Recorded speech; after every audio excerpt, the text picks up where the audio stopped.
BCL ungkap alasan hapus nama Sinclair dari Instagram. Bunga Citra Lestari atau BCL ungkap alasan menghapus nama belakang mendiang suaminya, Ashraf Sinclair dari Instagram jelang menikah lagi dengan Tiko Aryawardana.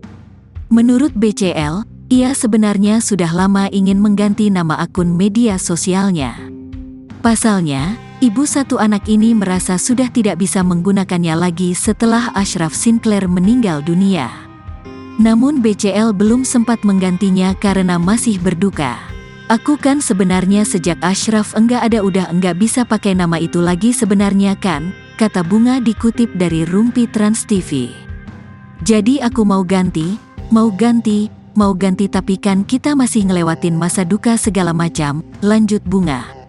Istri Tiko Aryawardana ini juga mengungkapkan alasan lain yang membuatnya menghapus nama mendiang suami di dalam akun Instagram.